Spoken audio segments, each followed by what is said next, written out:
I never thought that the most painful blow of my life wouldn't come from life itself, but from the hand of a woman to whom I opened the doors of my home. Her palm brushed my cheek with such force that I felt the sound echo off the walls of the courtroom. A murmur ran through the room. No one knew what to say. I stood immobile, my dignity suspended between the air and my shock. Pamela, my daughter-in-law, in her tight suit and her arrogant gaze, was breathing furiously. "You disgusting old woman," she screamed, "and you are the disgrace of this family." My son, Robert, was standing next to her. He said nothing. He only lowered his head and adjusted the sleeves of his jacket, as if it didn't concern him. In that moment, I understood something. Silence can also be a slap. I had been called for a family conciliation hearing. I didn't know that my own son would be the one asking the judge to declare me mentally incompetent to manage my assets. Pamela had convinced him that I was no longer in my right mind, that my grief over the death of Jonathan, my husband, his father, had left me unbalanced. And there they stood, in front of me, with that mix of feigned pity and genuine greed. "Mrs. Jenkins," their lawyer said, "we understand you wish to maintain your independence, but you must understand that at your age, financial errors are dangerous. Your son only wants to protect you." Protect me. That word made me nauseous. Someone who wants to protect you doesn't steal your heart or try to leave you homeless. The judge called for silence. Pamela looked at me with a poisoned smile. That smile was more violent than the slap. But before we continue, I want to extend a very special invitation. Subscribe to the channel and leave your like. This helps me see that you support me and enjoy my stories. And comment below to let us know which city you are watching us from. Now, let's continue. The hearing proceeded. Their lawyer spoke of asset security, legal guarantees, financial custody. I only thought of Jonathan. He always used to say, "Ines, money doesn't change people, it only reveals them." And now I understood how right he was. Robert was my only son. I raised him alone for years, while Jonathan built the family business. I used to sell sandwiches and coffee outside a school. I cooked at night, and even so I found time to be there for every fever, every cry, every exam. All of that seemed to have been erased. The woman he chose as his wife couldn't stand to see me nearby. Pamela never called me Mum, or even mother-in-law. She called me Mrs. Jenkins, with that cutting coldness of someone who wants to mark their territory. The judge called a 10-minute recess. I went out into the hall with my soul burning. Pamela followed me, and that's when it happened. She approached me with that hyena's smile I had learned to recognize. "You know what, Mrs. Jenkins?" she said in a low voice. "You should thank me. When we finish here, your life will stop being a burden to us." "A burden," I replied. "I gave my son everything I have, and I welcomed you like a daughter." "Yes," she laughed with contempt, "but your son is no longer a child, and you don't understand that you are in the way." I tried to step away, but then she raised her hand and slapped me. The sound was dry, precise, like the shot of an invisible gun. Everyone turned around. My son came running, and instead of defending me, he took her hand. "Pamela, stop," he murmured. "Don't do this here." He didn't yell at her. He didn't hug me. He didn't look at me. He only restrained her with the delicacy of someone protecting a fragile jewel. I felt like I was dying. I sat on the bench in the hall, holding my still hot cheek. A woman from the audience approached with a tissue. "Don't worry, ma'am," she told me. "What goes around comes around." I smiled bitterly. I no longer believed in miracles. However, something inside me ignited at that instant. A spark. An internal voice that told me, Don't rise as a victim, rise as a judge. And without knowing why, I knew that destiny had brought me there for a reason much bigger than a simple family lawsuit. I returned to the room with slow but firm steps. Pamela threw me a triumphant look. Robert didn't even lift his eyes. The judge adjusted his glasses and announced, "We are going to continue with the hearing." I took a deep breath. And then, the court clerk entered with an envelope in her hand. "Excuse me, Your Honor," she said. "An urgent document has just arrived from the Supreme Judicial Council." The judge took it, read it, and looked at me with surprise. Then he stood up. "Mrs. Jenkins," he said with respect, "I ask you to join us for a moment in the adjoining room." Pamela frowned. "Why?" she asked, uneasy. "Because apparently Mrs. Jenkins has another capacity here that we were not informed of." I didn't entirely understand what was happening, but I maintained my silence. Sometimes, the power of silence is worth more than 1,000 screams. The room fell into murmurs. Pamela began to get impatient. "This is absurd," she was saying. "That woman is a senile old lady. She can't have any capacity." The judge looked at her severely. "Silence, ma'am," and returned to me with a different smile. "Mrs. Jenkins, the council informs us that you have been designated as an honorary alternate member of the family court due to your trajectory as a retired judicial assistant." The silence became absolute. Pamela opened her mouth, but no words came out.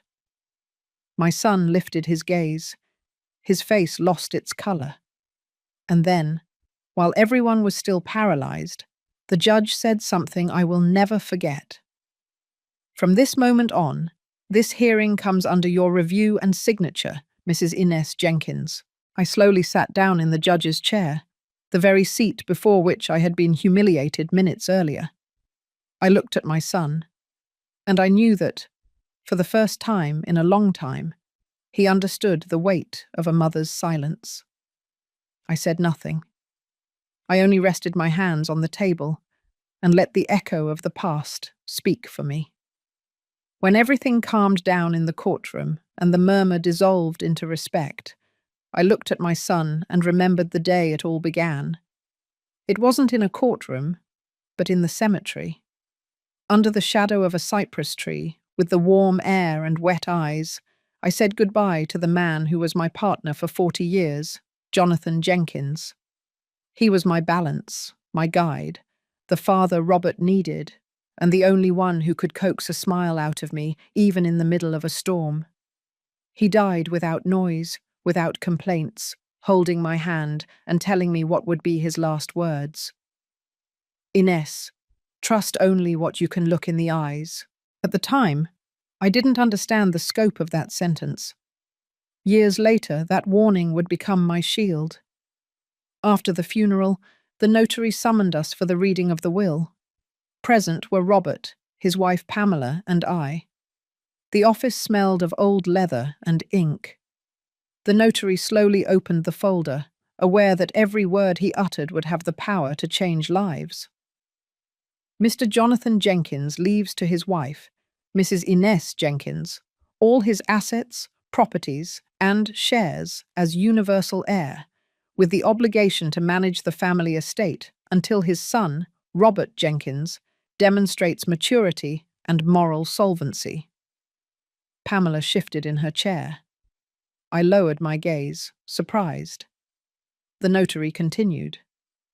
"Likewise, the testator provides an additional reserved clause, which will be revealed only if any judicial process is initiated against Mrs. Jenkins."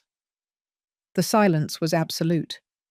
That clause, seemingly insignificant, would be the spark that ignited the family war. Pamela was the first to break the silence.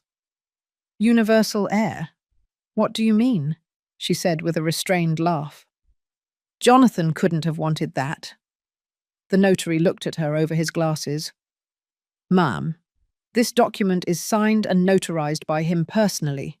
Everything was reviewed while he was alive. She pursed her lips. Robert, however, merely observed the folder with an impenetrable expression. In that moment, I knew. My son was divided. One part of him was still the boy who held my hand crossing the street, and the other was already the man who shared a bed with a woman capable of manipulating him with a single look. When we left the office, Pamela walked a few steps ahead and said, in a low but sharp voice, "Don't worry, Mrs. Jenkins. You'll be able to enjoy your inheritance for a little while." I didn't imagine she would fulfill her threat so soon. The following weeks were a parade of false pleasantries. Pamela came to the house with apple pies and smiles. "I want us to have lunch together," she'd say. "We have to keep the family united." I accepted, because I hadn't yet learned to see the poison behind the manners. One afternoon, as we were preparing iced tea, she let her mask drop. "Tell me, aren't you afraid of managing so much money at your age?" "Money never scared me," I replied. "I'm afraid of the people who covet it." She smiled, ice cold. What a good line. You should write that on your epitaph. I knew then that the war had begun. Robert changed over time. He no longer called me Mom, but Ines. He stopped visiting on Sundays, and when he did, he came accompanied by his wife and his disdain. He started talking to me as if I were a burden. "You should rest, Mum. You're old. You can't handle the numbers." "I'm not tired, son," I replied one afternoon. "I'm just learning to look better." Jonathan always said that greed has the voice of reason, and now I heard it coming from my own son's mouth. One night, while I was sleeping, the phone rang. It was the family lawyer. "Mrs. Jenkins, your son has requested a judicial review of the will. He says you are not in the mental condition to manage the assets." My blood ran cold. "My own son?" I whispered. "That's right. The hearing is in 2 weeks." I hung up the phone, unable to breathe. Betrayal has a sound. The sound of the line being cut after hearing the unthinkable. The following days were a whirlwind of sadness and contained rage. I didn't sleep. I paced the house from one side to the other, touching Jonathan's things, talking to him as if he could hear me.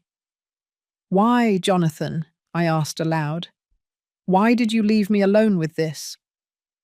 One afternoon, while cleaning his desk, I found a key. It was small, brass, and had a tag with a number. MAB 17. I didn't know what it belonged to, but I put it away. Deep down in my soul, something told me that key would be important. On the day of the hearing, I put on my best suit. I didn't do it out of vanity, but out of dignity. Looking at myself in the mirror and seeing a woman who was whole was my way of preparing for battle. When I arrived at the courthouse, Pamela looked me up and down. "Ready to lose everything?" she said to me. "No, dear. Ready for you to find out that you never had it." Their lawyer spoke for almost 30 minutes, presenting false medical reports, invented quotes, and even manipulated testimony from a nurse who said I confused my neighbors' names. Every word was a stab.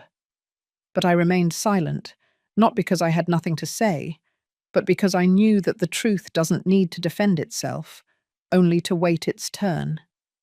When the judge announced a recess, I was left alone in the room. My hands were trembling. I took the key out of my pocket and looked at it again. MAB 17. The number seemed familiar. Then I remembered. Drawer 17 of Jonathan's old office filing cabinet. I had promised never to open it, but promises lose value when betrayal is disguised as justice. I decided that when I left that hearing, I would go straight there. And if my husband had left me a secret, it was time to know it. As I got up to go to the hall, a court official approached me. "Mrs. Jenkins," she said, "the Judicial Council sent an urgent document in your name." I took it, confused. The envelope had the official seal and a phrase in blue ink: to be opened only if dignity is called into question. I put it away without opening it. It wasn't the moment yet. I left the building with the certainty that whatever happened, my story wouldn't end in that courtroom, and that Pamela, with all her arrogance, still had no idea who the woman she had dared to humiliate really was. They say a mother's love has no limits, but they don't tell you that when that love is betrayed, the wound doesn't bleed on the outside. It bleeds on the inside, slowly until it rots your soul. After that hearing, I understood that my son no longer belonged to me. Pamela had turned him into her mirror. The same tone of voice, the same arrogance, the same inability to look in the eyes when lying. For days I tried to convince myself that it was all a misunderstanding, that Robert would react, that he would apologize. But he didn't. On the contrary. One afternoon he came to see me. He walked in without knocking, with the arrogant air of someone who feels they own everything. "Mum," he said without emotion, "I've talked to the lawyer. This doesn't have to be a war. If you transfer the company shares to my name, everything can be resolved peacefully." "Peacefully, I replied, looking him straight in the eye. "You call stealing from your living mother peace? It's not stealing, it's order. Order is not imposed with threats, Robert. You don't understand the current world, Mum. You're trapped in the past." "And you?" I asked him. "What are you trapped in?" He turned toward the window, avoiding my gaze. "In your decisions, you were always the one who had control." For an instant, I saw him as when he was a child, when he ran to hug me after a nightmare. But that child no longer existed. Only a man remained, manipulated by a woman who confused money with dignity. Pamela came in shortly after. She didn't even say hello. "I came to talk about business, not emotions," she said. "We have a proposal." "There's no proposal that interests me." "There will be," she smiled. "Because when you sign, we'll let you stay in your house until you die." I looked at her calmly. "I don't need your permission to die, Mom, but you should worry about how you're going to live." Her face changed. "Don't threaten me." "I'm not," I countered. "I'm just reminding you that the castles of arrogance always crumble." They left together, and when the door closed, I felt that the sound of the doorknob was the same one you hear when blood separates from blood. The days grew long, full of letters from the lawyer, cold calls and rumors. The neighbors started talking. "Poor Inés," they'd say. "Her son sued her." I avoided going out, not out of shame, but because I didn't want anyone to see how my soul was falling apart. One afternoon, as I was watering the plants, the mailman handed me an envelope without a return address. Inside, there was a photograph. Robert and Pamela posing in front of Jonathan's company, with a sign that read, "New Management." Behind it, a phrase written in red ink: "The past ends when one signs their defeat." That photo was the breaking point. I stopped crying. I stopped waiting. And I started planning. I took the MAB 17 key from the drawer. I knew I had to open Jonathan's file, even though my hands were trembling. I went to his old office, where it still smelled of wood, ink, and memories. The drawer was sealed with an old padlock. The key fit with a click. Inside was a brown envelope, a notebook, and a letter addressed to me. The letter said, "Inés, if you are reading this, it's because ambition has knocked on our door. Inside this envelope you will find documents that only you can use. Don't show them until shame has a name and last name. Trust the advice I always gave you.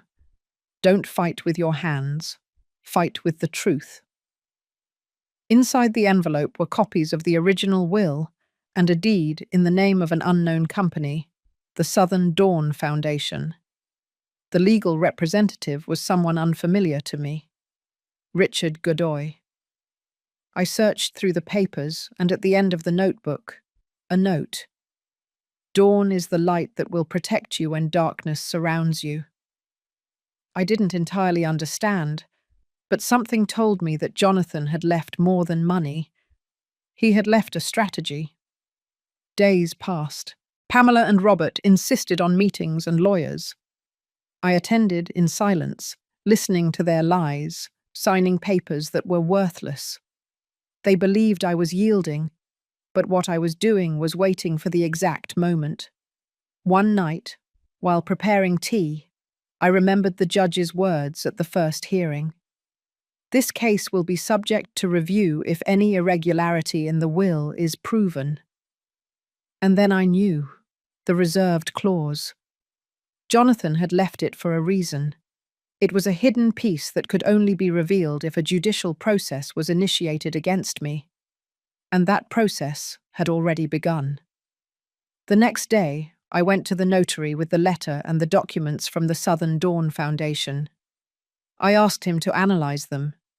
He spent hours reading, comparing signatures, reviewing seals. Finally, he looked up with a mixture of astonishment and respect.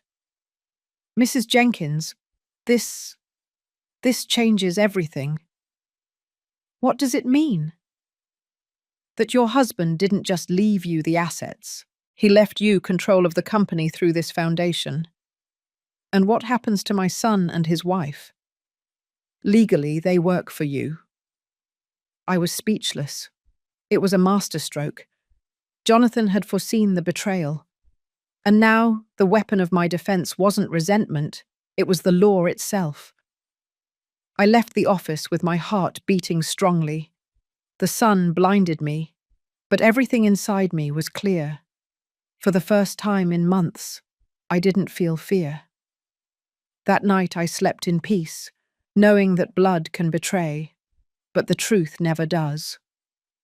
When I looked in the mirror at dawn, I saw another woman. I was no longer the humiliated mother. I was the heiress of her own destiny. And I swore, with a low but firm voice, that before the world stopped turning, Pamela would learn what it means to slap a judge of destiny. Since I discovered the true purpose of the Southern Dawn Foundation, I knew that destiny had returned a card to me that many believed was burned. It was not an act of luck, but of love and strategy.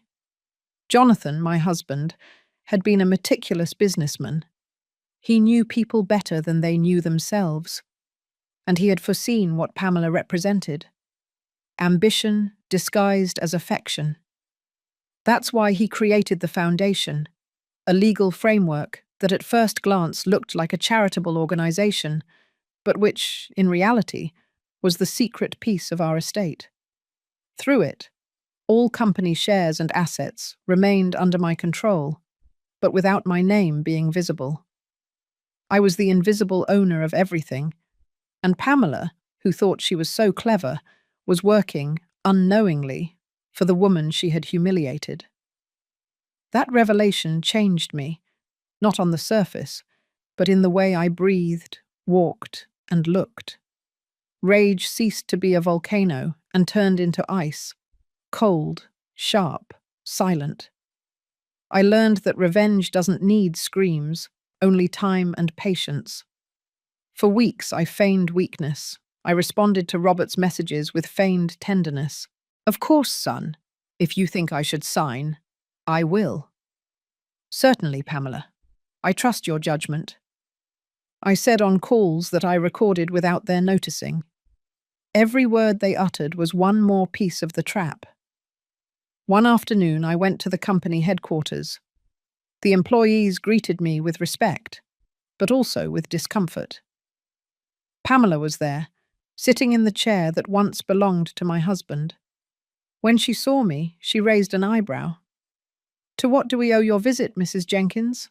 she asked, with that false smile that looked carved. "To my desire to see how you are managing Jonathan's legacy," I replied calmly. "I am his wife, after all." Of course, she said, while playing with a gold pen. Although soon all of this will formally belong to Robert and me. Oh, really? I asked. And have you already reviewed the deeds of the Southern Dawn Foundation? She froze for a second. What foundation? Oh, nothing, I replied. A detail that perhaps your lawyer should check before continuing to sign contracts. I smiled at her. That smile was my first move on the chessboard. That same week I visited Richard Godoy, the legal representative listed in the documents. An older man, with a firm voice and a transparent gaze. Your husband told me about you, Mrs. Jenkins, he said, shaking my hand. He asked me to wait for the day you would come. And what else did he tell you? I asked. That I shouldn't trust anyone who talks too much. I explained everything that was happening. Richard reviewed the papers, nodding in silence. We can move the pieces without alerting them, he finally said. We will discreetly transfer the administrative direction of the company to the foundation. When they want to sell, lease, or manipulate assets, they will need your signature. And when they discover they can't do it, I replied, smiling, it will already be too late. In the following weeks, I began to receive reports from the company without Pamela or Robert knowing. The internal accountant, a young woman named Laura, had been my protégé years ago. She kept me informed of everything. False contracts, unjustified expenses, hidden bank accounts. Every piece of data was a bullet of truth that I carefully stored. And while they thought they were weakening me, I was strengthening myself in silence. I remember the day Pamela called me, furious. What did you do, you old woman? She screamed over the phone. The bank rejected our transaction. What transaction? I asked in an innocent voice. The sale of your husband's shares. They said they are frozen under something called Southern Dawn. Oh, yes, I answered slowly. Dawn. What a beautiful name, isn't it? She hung up without saying more. I kept looking at the phone with a calm I hadn't known. Finally, the board was starting to turn in my favor. However, not everything in me was pride. Every time I saw Robert, I felt my heart break a little more. His gaze avoided mine. There was no longer tenderness, nor remorse, not even conflict. It was as if Pamela had emptied his soul. One night I asked him directly, "Why, son? Why do you allow her to humiliate me like this?" "Because I can't stand to see how you are ruining everything Dad built," he replied coldly. "And if I have to choose between my wife and you, I choose her." His words were a dagger. I didn't cry. But that night, as I put the documents away in a safe, I spoke softly to Jonathan. You wanted me to use the truth, my love. Well, the truth will be my revenge. A month later, Pamela and Robert called a board meeting. They wanted to approve the company's new structure, eliminate my symbolic participation, and sign contracts with foreign investors. What they didn't know was that legally, no decision could be made without my authorization. I entered the room with a firm step, without prior notice. Pamela stood up, indignant. "What are you doing here?" "Attending the meeting as president of the Southern Dawn Foundation," I replied. "What?" she stammered. "That's right. Everything you are about to sign depends on my approval." The faces at the table transformed. Some lowered their gaze, others sat up straight. And then I said what I had been waiting months to pronounce. For years you believed you could manipulate the story. But this company does not belong to those who inherit. It belongs to those who sustain it. Pamela tried to object. "This is illegal." "No," I said, looking at the lawyer present. "It is justice." The meeting ended in silence. I left without looking back, feeling the weight of a promise fulfilled. It wasn't the end. It was only the prelude to the fall. That night, as I was drinking tea by the window, I saw my reflection in the glass. For a second, I thought I saw Jonathan smiling behind me. "You did it," he seemed to say. And I replied in a low voice, "Not yet. I still need to see their faces when they realize who signs the final sentence." The dawn of that Monday had a strange, almost solemn air. It was the kind of morning where the sky seems to watch you, as if destiny were waiting to see what you are made of. I dressed slowly, in a pearl grey suit and a gold brooch that had belonged to my mother. Every movement was a silent declaration of war. The day of the trial had arrived. Pamela had requested it urgently, asserting that my mental health put the stability of the family business at risk. The courtroom was packed: lawyers, employees, curious onlookers, and journalists who smelled the drama from miles away. As I walked down the central aisle, I felt the stares piercing my back. But I did not lower my head. I learned that the weak look at the floor, the wise look straight ahead. When I reached the table, Pamela was already there, dressed in white, with a theatrical air. She held my son's hand as if it were a trophy. Seeing me, she smiled with that poisonous gesture I knew too well. "Look who deigns to show up," she murmured. "The poor, confused old lady." The judge called for order, but she didn't need it. She knew how to hurt me without raising her voice. Robert, on the other hand, said nothing. He only avoided looking at me, just like at that first hearing. I sat down in silence. The opposing counsel began to present. His words were poison disguised as compassion. "Mrs. Jenkins is going through a condition of progressive cognitive decline. We have medical reports that confirm it." I smiled serenely. That medical report had been written by a doctor friend of Pamela's, a man who had never examined me. I knew his castle of lies was about to crumble. The session continued with witness statements. Some employees, visibly uncomfortable, repeated phrases they didn't believe. Sometimes she forgets things. She struggles to understand financial documents. And then Pamela took the floor. Her voice rose like a siren of arrogance.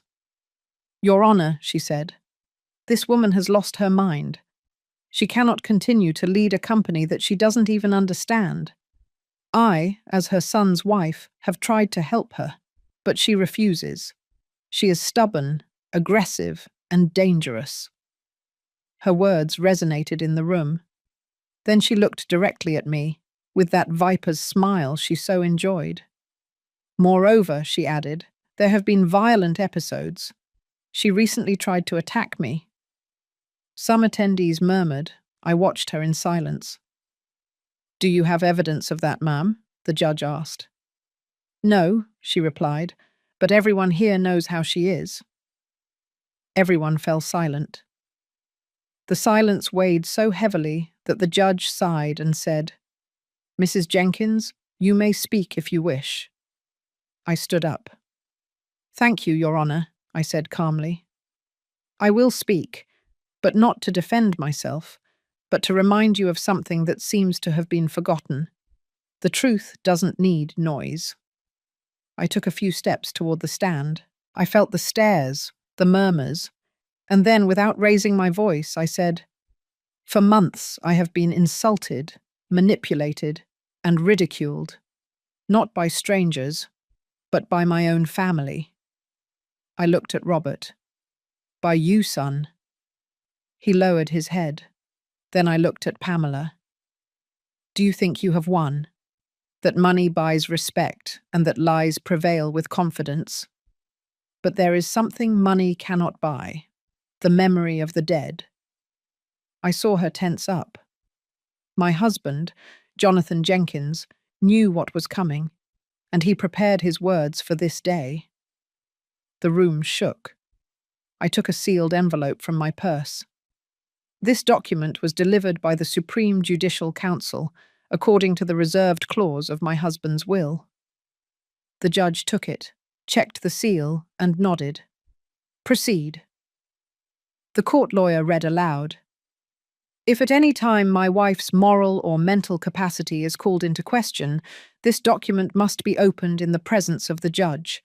I declare that all my assets, shares, and properties are under the protection of the Southern Dawn Foundation, whose total power rests with my wife, Mrs. Inez Jenkins, and her decisions shall be unquestionable by law.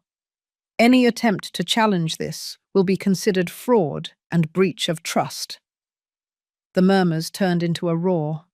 Pamela turned pale. Robert put a hand to his forehead. I remained standing, not moving a muscle. The judge looked up. Are you saying, Mrs. Jenkins, that you are the sole legal authority of the company and the family estate? That's right, I replied. For years. Pamela jumped up. That's impossible. This is a farce, she screamed.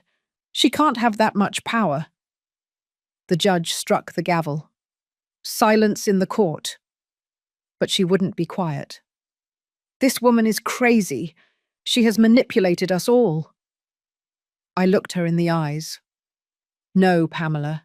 He who plays with fire gets burned. He who plays with justice ends up facing it. And I took a step back. The judge nodded to an assistant, who handed over another document. It was the official confirmation of the registration of the Southern Dawn Foundation, with my name as the legal representative. Pamela backed away, trembling. Robert couldn't even look at me. He was the perfect portrait of guilt. At that moment, the judge declared a recess. I headed for the hall, with the camera flashes behind me. Pamela came running beside herself. You planned the whole thing, you damned old woman, she shouted and pushed me violently. The guard intervened and stopped her. I looked at her calmly. You know what the worst part is, Pamela, I said to her. That while you thought you were taking away my life, I was letting you dig your own grave. She looked at me with hatred. This doesn't end here. Oh, of course not, I replied. It's just beginning. Before we continue, tell me in the comments what you think of this story so far and what you would do in my place. Don't leave the video because what comes next will give you goosebumps. We returned to the room. The judge took his seat. His voice resonated gravely, solemnly. By unanimous decision, the lawsuit against Mrs. Inez Jenkins is dismissed. Furthermore, an investigation for attempted family fraud will be initiated against Ms. Pamela Smith and Mr. Robert Jenkins. The strike of the gavel sealed the end. Pamela screamed. Robert buried his face in his hands. I simply sat down, the same seat where I had been humiliated before. And from there, I watched as justice became visible, even if it hurt like an old scar. I looked up at the ceiling, as if I could see Jonathan smiling up there. I did it, my love, I whispered. I did it. The echo of the gavel was still ringing in my head when I left the courthouse. The cameras followed me. The microphones stretched toward me. The lights blinded me. I, who had arrived there as a humiliated old woman, left transformed into a symbol of justice. But inside me there was no joy, only a heavy silence, the silence left by a battle won with a wounded heart. Pamela was escorted away by the guards. Her gaze was a cocktail of fury and fear. Robert, on the other hand, seemed absent, as if his whole world had collapsed and he didn't know how to rebuild it. I looked at him for a few seconds. In his face, I didn't see malice, but something worse. Shame. That shame that cannot be washed away with tears and excuses. Days later, the investigations began. The court ordered a review of the family company's financial movements. I knew there were irregularities, but I never imagined the magnitude of the disaster. The preliminary report was devastating. Pamela had been diverting funds for years, forging my signature on internal documents. She had bought properties in her mother's name, expensive jewelry, and luxury vehicles with company money. But the worst part was discovering that Robert knew. The emails gave him away. You sign it. She never checks anything. My mother will never understand these papers. Do it before Southern Dawn activates. Southern Dawn, the name of the foundation that they thought was a ghost, now haunted them like a living curse. The prosecutor called me to testify. Mrs. Jenkins, he told me, your daughter-in-law and your son are implicated in million-dollar fraud. Do you wish to press charges? I looked at him calmly. I don't desire revenge, I replied. I desire truth. And the truth, once revealed, began to consume them. Pamela lost control. She tried to blame Robert, then the lawyers, then me. Her arrogance turned into desperation. Meanwhile, my son disappeared for several days. I later learned that he had taken refuge in the old summer house, the same one where he learned to walk. One night I looked for him, not to punish him, but to understand. The house smelled of dust and memories. Robert was sitting on the floor, the trial papers scattered around him. He looked at me with swollen eyes. How could you? I asked softly. I don't know when I lost it, Mum, he murmured. It all started as something small. Pamela said it was temporary, that we would fix everything later. And you thought it was fair to steal from your dead father? It wasn't for the money, he said, crying. It was for her. I didn't want to lose her. I looked at him for a long time, compassion mixed with pain. Son, I told him, you lost something much more valuable, my respect. He covered his face with his hands. I wanted to touch him, but my body wouldn't move. Sometimes love hurts so much that one paralyzes oneself so as not to feel it. The next morning, the press did its job. The Jenkins Company, family fraud uncovered. The headlines filled the news. My phone wouldn't stop ringing.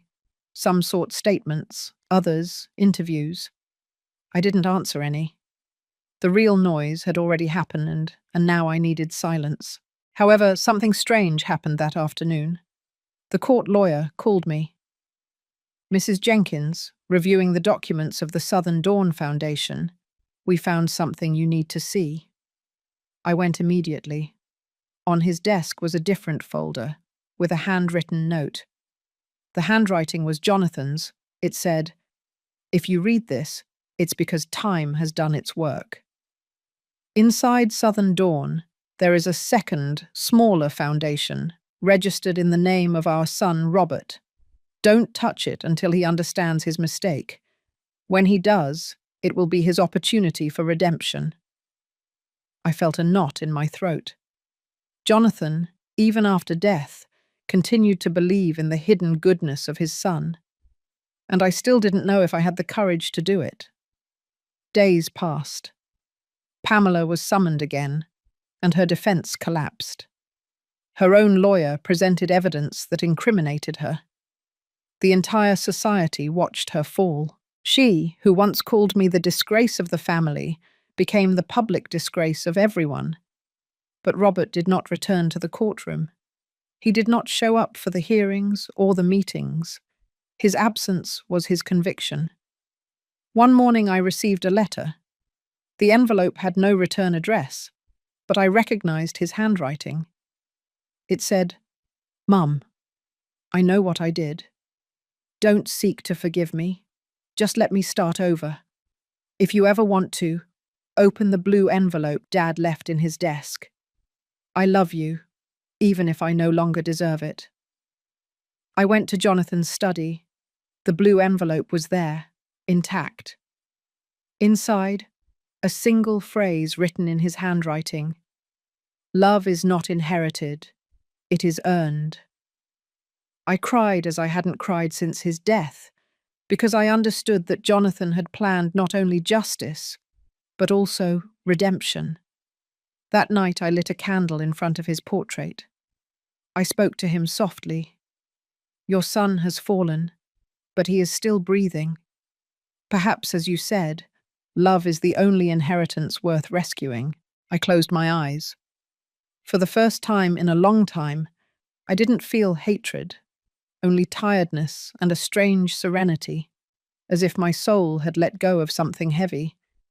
The truth had come to light, and although it cost me everything, its brightness illuminated even the deepest shadows of my heart. They say the biggest fall is not of the body, but of the soul, and I saw it with my own eyes. I saw how arrogance melts when it confronts the truth, how the voice that once screamed, "Disgusting old woman," now only trembled, begging for compassion. Pamela Smith, the woman who once slapped me in public, was in front of me, defeated. The court had delivered its final verdict, guilty of fraud, falsification of documents, and breach of trust. 5 years of supervised probation. Her face, made up until the last day, melted in tears that no longer served as a shield. She tried to speak, but her voice broke. "You won, Mrs. Jenkins," she stammered. "But remember, sons always end up hating the mothers who destroy their wives." She looked at me with a mixture of hatred and fear, and in that instant I understood that I hadn't won anything. I had only survived. Robert was sitting at the back of the room. He didn't speak. He didn't move. His eyes, red and swollen, seemed to look for a sign of forgiveness in me that I couldn't yet give him. When the hearing ended, he got up and left without a word. I stayed there, alone, with the subdued applause of the press, with the noise of the cameras and the whispers of the people who pointed to me as the woman who beat her family. But there was no glory in me, only an old weariness, the weight of having won a war I never wanted to fight. I left the courthouse, taking a deep breath. The street air smelled of rain and freedom. I stopped on the steps and looked up at the sky. "Jonathan," I whispered, "everything collapsed as you said, but at what price?" The following weeks were an avalanche. The press wouldn't stop talking about the case. The trial that shook the city. The mother who regained justice. I did not respond to interviews or accept tributes. There was too much sadness in my victory. Pamela was transferred to the women's facility. Her family disappeared from public life. And Robert lost everything. The company, his friends, his respect. Employees avoided him. Banks called without an answer, and people pointed at him on the street. The man who once thought he was powerful now wandered through the ruins of his own pride. One night, I saw him from the window. He was in front of my house, standing in the rain. He didn't call. He didn't speak. He just watched. I don't know how long he was there. When I went out, he was already gone. Only a letter remained on the gate. "I'm not looking for forgiveness. I just want you to know that I finally understand." Days passed, and I started to notice something curious. For the first time in years, I could sleep peacefully. The house, once full of shadows and guilt, seemed to breathe again.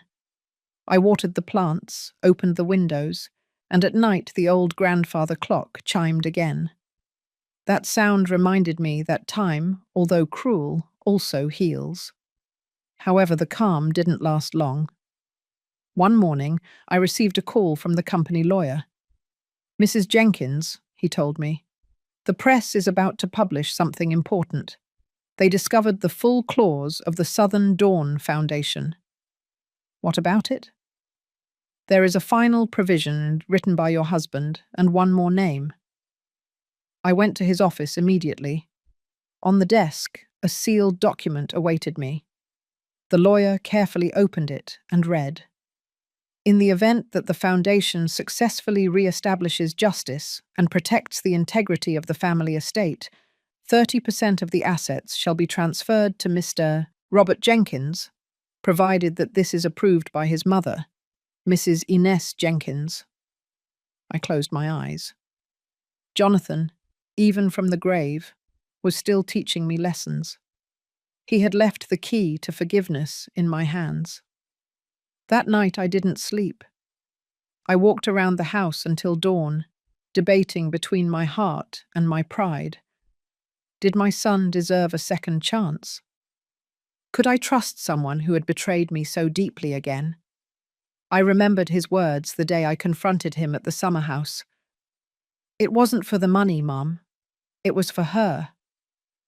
Perhaps wrong love can turn men into monsters, but repentance can also turn them back into humans. At dawn, I wrote a letter.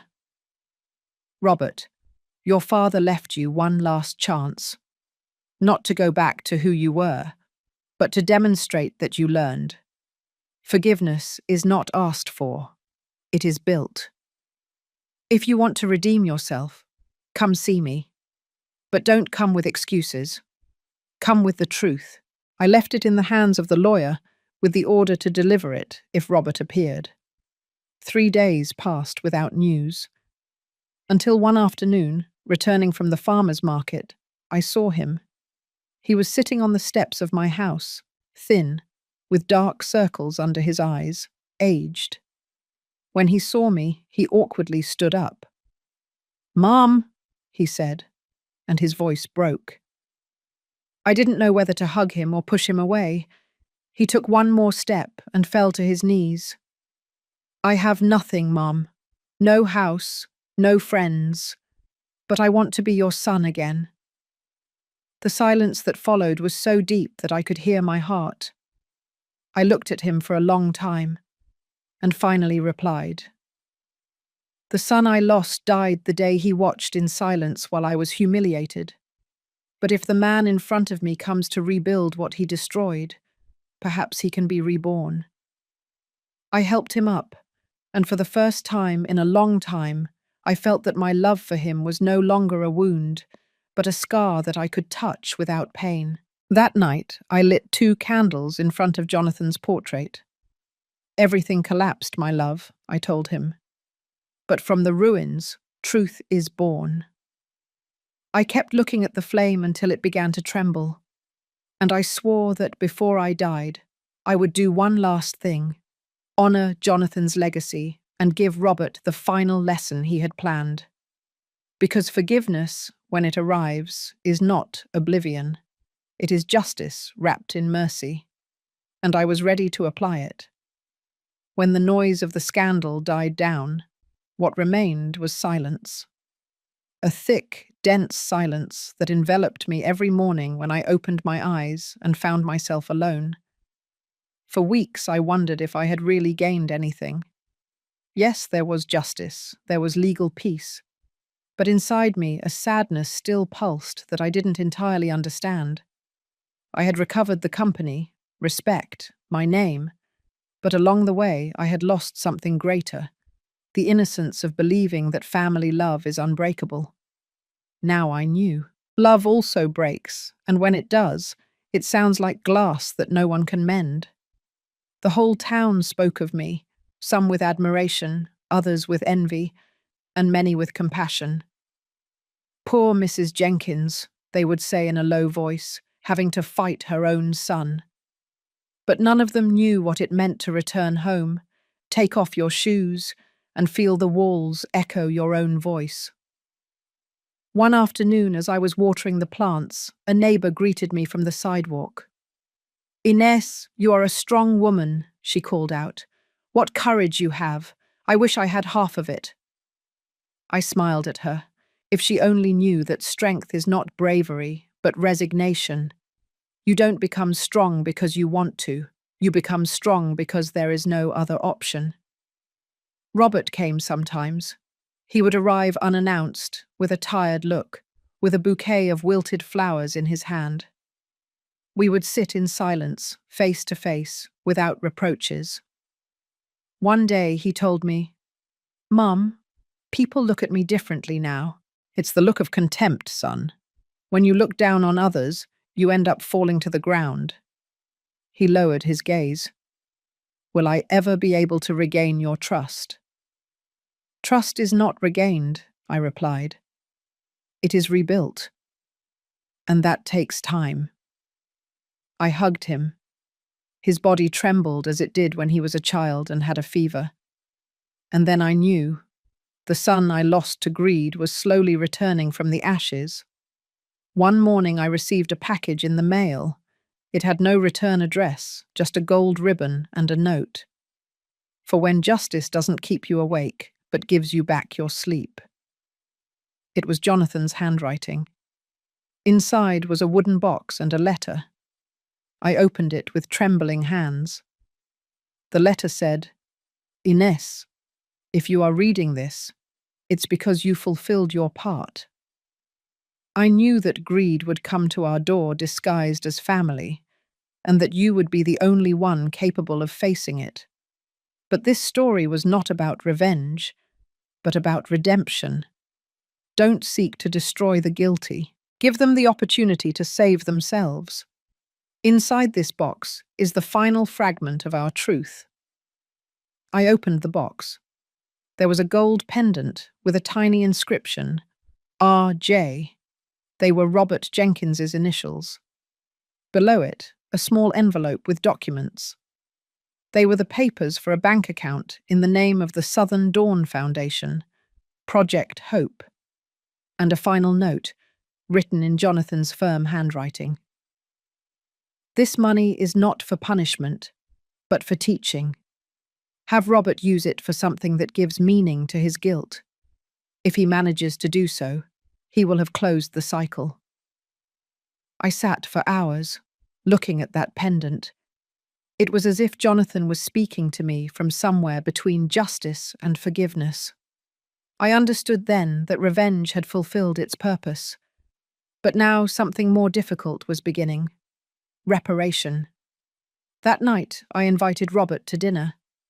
I set the table as I hadn't done in years. White tablecloth, clean glasses, the chicken pot pie recipe he loved as a child. When he arrived, he seemed confused. "What is this?" he asked. "A dinner. An opportunity." I gave him the envelope and the pendant. "Your father left this for you," I told him. "But it's not money he's giving you.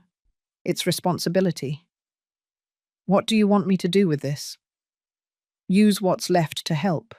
Not me, nor you. Others." "Who?" "Those who, like you, made a mistake looking for love in the wrong place." His eyes moistened. "And if I fail again?" "Then try again," I replied. "Error doesn't define you, son. What you do afterward does." We were silent for a long time. The wind blew through the trees, and for an instant I felt something familiar, the peace that comes when there is nothing left to prove. Robert stood up, took a step toward me and hugged me. It was not a lukewarm or distant hug. It was a hug that held all the lost years, all the words we never said. He cried on my shoulder, and I did too. Not because the past hurt, but because it finally stopped hurting. "I forgive you," he whispered. "Me too, son." That night when he left, I sat on the front porch. The sky was clear, and a warm breeze caressed my face.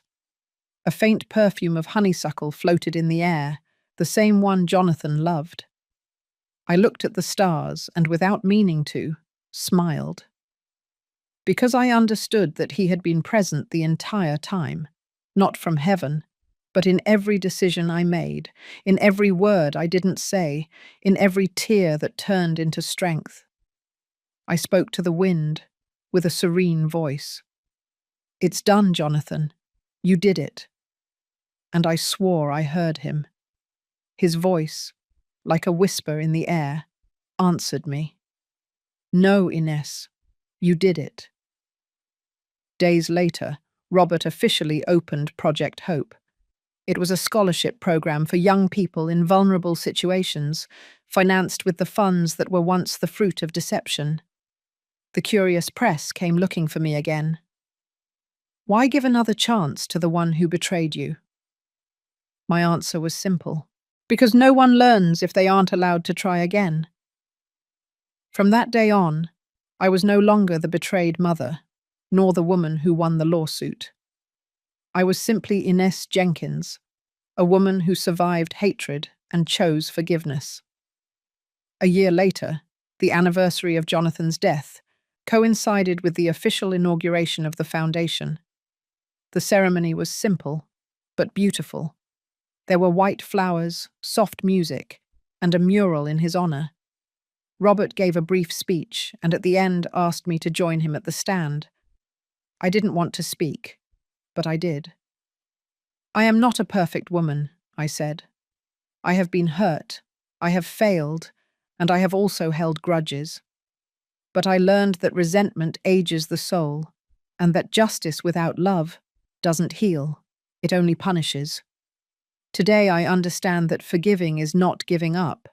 It is reclaiming the peace that hatred steals from us." The audience applauded, but I only looked at Jonathan's portrait on the wall. And for the first time, I didn't cry. I smiled. That night, at home, I lit the last candle in front of his photo. The flame moved softly, as if breathing, and I said softly, "I kept your promise, Jonathan. Our family has a name again." I poured myself a glass of wine, opened the window, and let the night air in. Outside, the moon bathed the garden with a golden light. Everything was calm. Justice had done its job. Vengeance had dissolved into forgiveness, and love had survived everything. I closed my eyes, and in that luminous silence, I understood that this was my true victory. Dear listener, if you made it this far, thank you for staying with me. My story is not just about betrayal and justice, but about love, dignity, and redemption.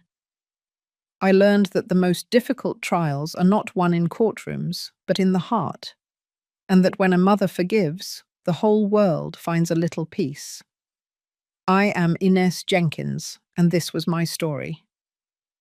Before you go, I want to extend a very special invitation. Subscribe to the channel, leave your like if this story touched your heart, and tell me in the comments which city you are watching us from. Your support keeps these stories alive, reminding us that justice without compassion doesn't change the world, but love does. Postscript, the final secret. The morning after that dinner, as the sun timidly entered through the window, I found something I had overlooked. The wooden box where the pendant came had a false bottom. I noticed it by accident, while cleaning it. I knocked gently with my knuckles and heard a hollow sound. I slid a needle into the slot and the bottom lifted. Inside, carefully folded, there was one more letter. The yellowish paper, the blue ink, the handwriting, unmistakable. Jonathan's. For a moment I hesitated to open it. I had read many letters from him, but something in my chest warned me that this one wouldn't be like the others. And I was right. I opened it slowly. The first paragraph sent a chill down my spine. "Ines, if you read this, it's because destiny has completed its cycle. I'm not writing to ask you for anything, but to tell you a truth that I hid while I lived. I did it out of love, and perhaps out of fear. Not only did I leave a foundation, I also left a story that belongs to you." I sat down. My heart was beating so hard that I felt the paper tremble in my hands. I continued reading. "Many years ago, when Robert was still a child, I made a mistake. I trusted the wrong partner. His name was Richard Godoy.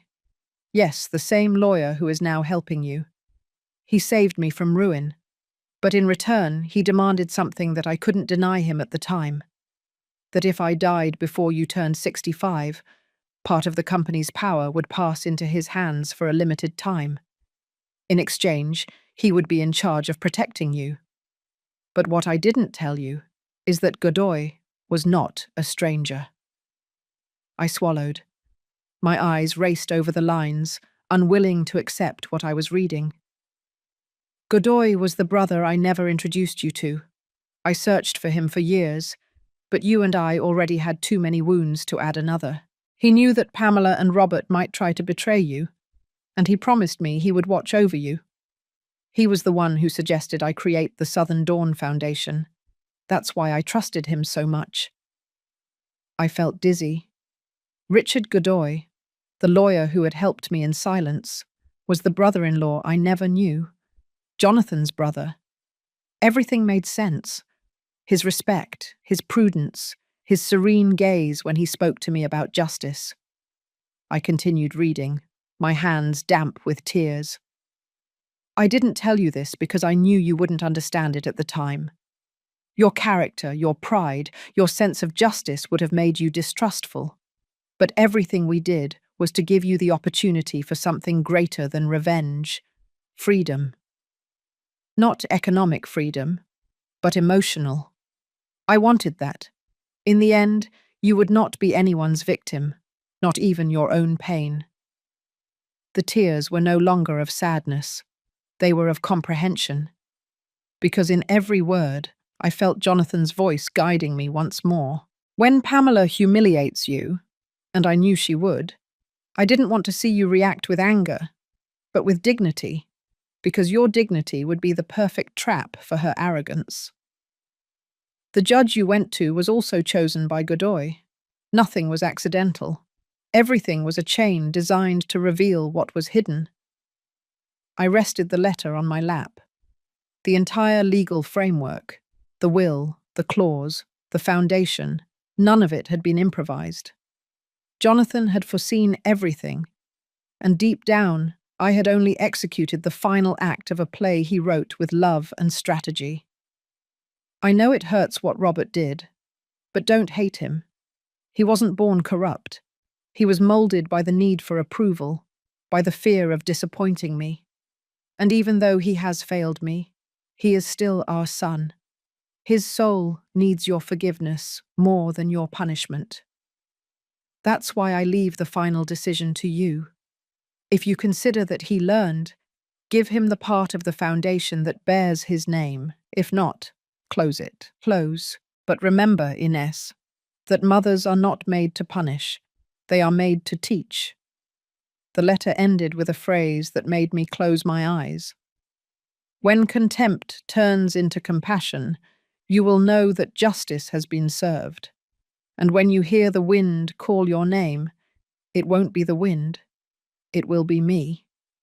I stayed silent for a long time. The clock marked the hours and the world kept turning, but I couldn't move. Every word from Jonathan was a caress and a wound. I loved him my whole life, and even dead, he continued to teach me to love in the most difficult way, by forgiving. I put the letter against my chest, against my heart, and went out to the garden. The wind blew softly, moving the leaves of the orange trees he himself planted. I closed my eyes, and I heard him, clearly as if he were behind me. Ines. I smiled through my tears.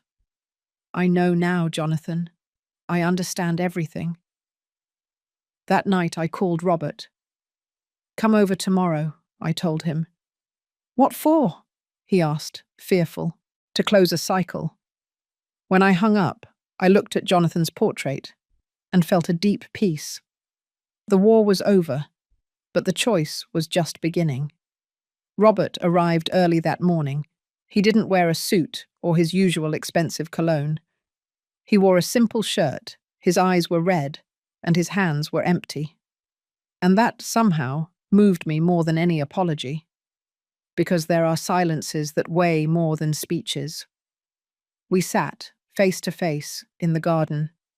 The same garden where Jonathan and I had planted the orange trees when Robert was 5 years old. The air smelled of damp earth, and the birds sang as if life insisted on reminding us that the world went on, with or without our dramas. I received your letter, he said softly. And I know you read Dad's. I nodded. Yes. And I also know he left you something. Will you give it to me? he asked, almost afraid. I don't know yet. That depends on you. Robert looked me in the eyes. For the first time in a long time, I didn't see arrogance or pain. I saw repentance and something deeper, the desire to be worthy again. Dad planned everything, he continued, even my fall. No, I replied. You built your fall, but his love left you a ladder to climb up again. He remained silent, looking at the branches swaying in the wind. You know, he said suddenly, during the trial I thought about yelling at you, blaming you, but when I saw you sitting in the judge's chair, I understood what you had really done. And what was that? I asked. Turning your pain into dignity. Those words disarmed me. For months I had expected an apology, and what I received was understanding. And I realized that was much more valuable.